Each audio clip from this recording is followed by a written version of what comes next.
Audio Jungle.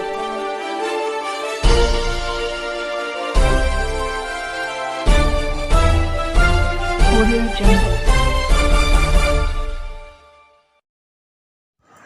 मैं रंजन कुमार। नमस्कार। अभी आप देख रहे हैं कंचन न्यूज़। इसे लाइक, सब्सक्राइब एवं बेल आइकॉन दबाना ना भूलें ताकि न्यूज़ का नोटिफिकेशन सबसे पहले आपके पास पहुंचे। अब चलिए खबरें विस्तार से।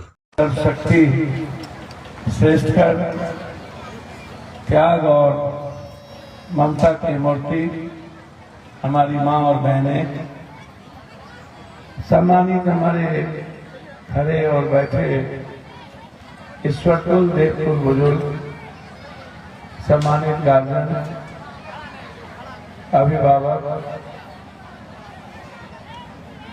उम्मीद और आशा के प्रतीक, समाज निर्माण में जिनकी भूमिका है, अग्रस्तुल भाइयों, क्रांतिवीर, कलवीर, छात्रवास साथियों,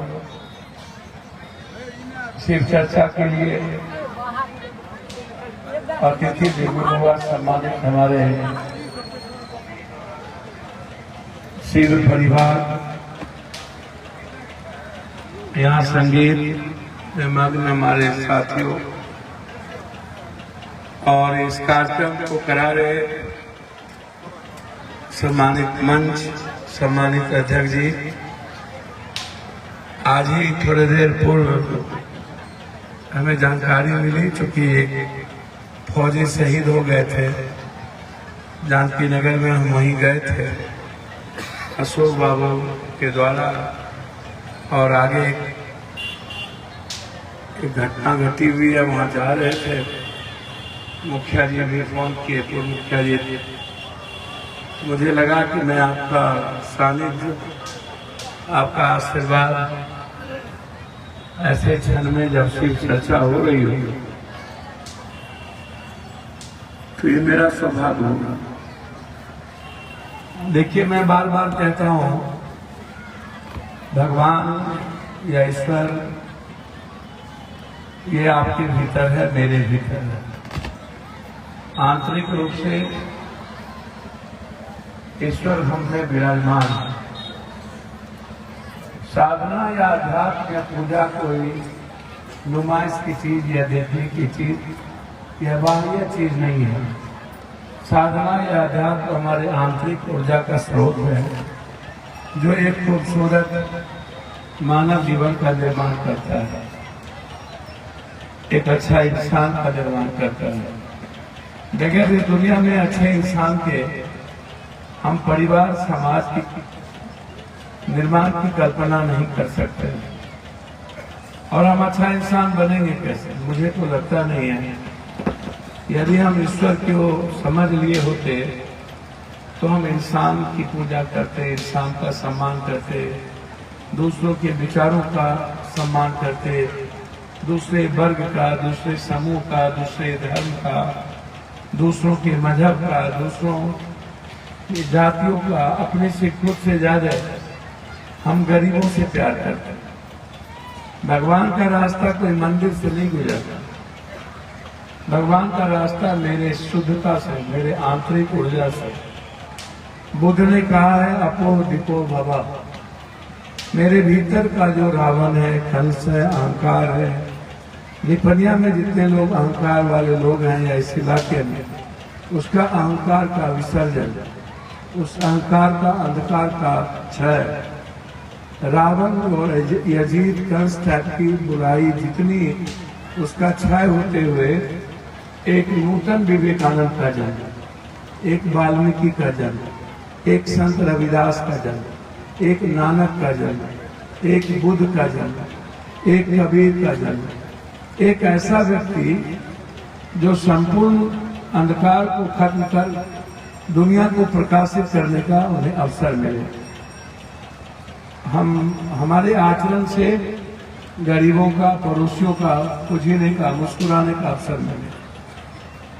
माँ के 3 बच्चे, एक डकैत, एक लंगड़ा, एक डॉक्टर। माँ तीनों से प्यार करती है। ऐसा नहीं कि डॉक्टर से प्यार करती है और लंगड़े से नहीं करती। तो फिर ईश्वर पापी महापापी में कोई फर्क नहीं करता। ईश्वर ने जो रचना बनाई है वसुधैव कुटुंबकम की, सर्वधर्म समभाव का, सार्वभौमिकता का, ये जो वसुधा है ना, पूरी दुनिया जो सृष्टि है, जिस किसी ने भी ये सृष्टि को आविष्कार किया है, बनाया है, हम लोग तो अभी 1.25 लाख वर्ष पहले मनुष्य में आए हैं। इसके पहले तो मानव सभ्यता में हमारी विकास बहुत कम समय के लिए भी, पहले तो हम चिंपांजी और बंदर में थे। तो मानवीय सभ्यता को हमारी शुरुआत ही विज्ञान और अध्यात्म के मुताबिक बहुत नजदीक में। लेकिन जब रचना किसी खूबसूरत क्रिएटर ने बनाया, god guide by nature and nature guide by god, ये जो प्रकृति और परमात्मा के जो नैसर्गिक चीजों की खूबसूरती है वो आप हैं, वो मानव जीवन है। मानव का जो जीवन है, ईश्वर ने उन्हें सबसे नजदीक महसूस किया, सबसे ज्यादा नजदीक यदि किसी ने महसूस किया ईश्वर ने, तो अपनी रचना को खूबसूरत बनाने के लिए ईश्वर ने मानव को निर्मित किया है। तो आप इतने खूबसूरत बच्चे हैं ईश्वर के, तो आपको तो कुछ सोचने की जरूरत नहीं है। आपको किसी मंदिर, मस्जिद, गुरुद्वारे, चर्च, मीरा कहाँ गई थी? मीरा तो कृष्ण में खो गई ना, सबरी कहीं गए थे। राम और सबरी के बीच का रिश्ता को महसूस करते हैं कबीर। केवट के नाव पर राम का जो भाव था उसको महसूस करते हैं। वाल्मीकि की खूबसूरत वो लेखनी, तो वाल्मीकि तो डोम थे, रिश्तों।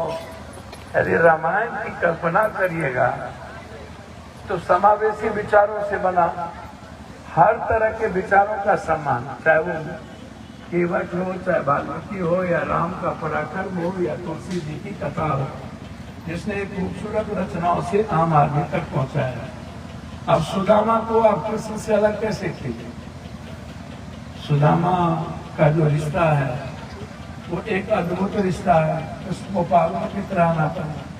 कृष्ण तो एक, सुदामा तो एक अद्भुत राजा थे, और उन्होंने अपने दोस्तों के लिए, अपने मित्रवत के लिए उन्होंने सब कुछ समर्पण कर दिया। तो जाति व्यवस्था तो तब भी नहीं थी।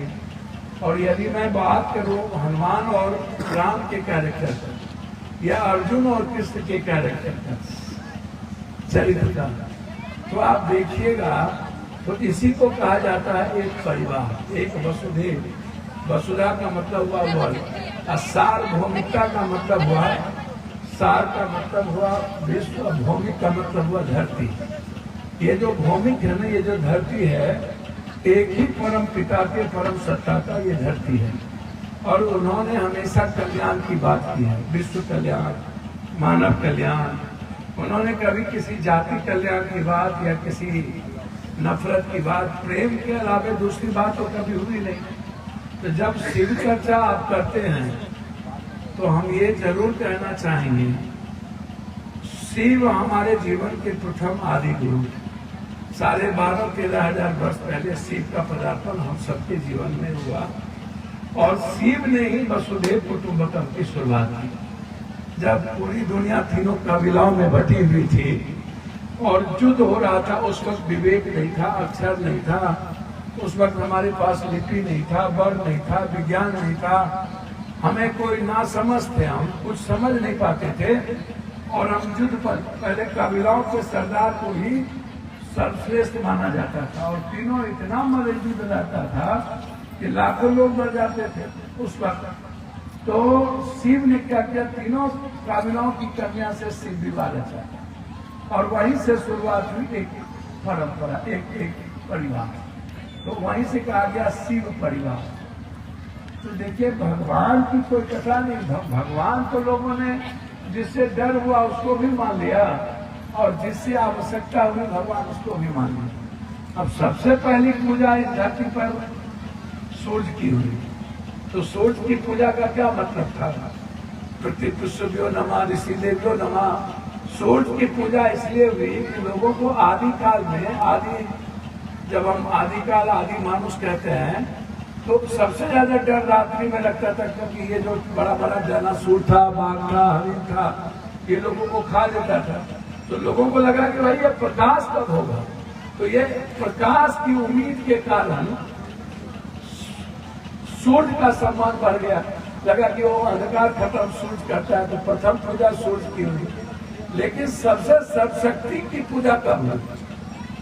आज भी आप देखिएगा, कभी भी आप कोई चीज करते हैं, शादी विवाह या सुलह, तो अग्नि को साक्षी रख करके आप करते हैं। तो अग्नि के कारण, अग्नि को आज के डेट में सबसे ज्यादा किसी की साक्षी रखी जाती है, क्योंकि एक दिन जंगल में एक पत्थर का घर्षण हुआ और आग लग गई, चिंगारी जला, तो उससे क्या हुआ, पूरा जंगल का जंगल जल गया।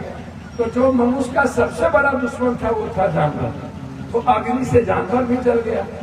तो लोगों को लगा दुश्मन का दुश्मन मेरा दोस्त। तो इस धरती के लोगों ने उस वक्त 3 स्वाद मिल गए अग्नि से। एक तो सूर्य के लिए आप जरूरत नहीं है कि हमको सूर्य की इंतजार करना पड़े, और दूसरा स्वाद लोग कच्चा खाते थे, वो स्वाद के कारण स्वाद बदला कच्चा, वो अग्नि के कारण। तो एक तो जानवर का सबसे बड़ा दुश्मन हो गया अग्नि। आप देखिएगा अभी भी जंगलों में अग्नि की सबसे ज्यादा महत्व है। तो जग की जो शुरुआत है, ये जो कल्पना किया गया गगन पवन क्षिति के जो 5 तत्व है, तो उस वक्त जब लोगों को विवेक नहीं था तो अग्नि को जिंदा रखने के लिए उन्होंने स्वाहा मतलब। न्यू अपडेट के लिए देखते रहिए मैं रंजन कुमार, कंचन न्यूज।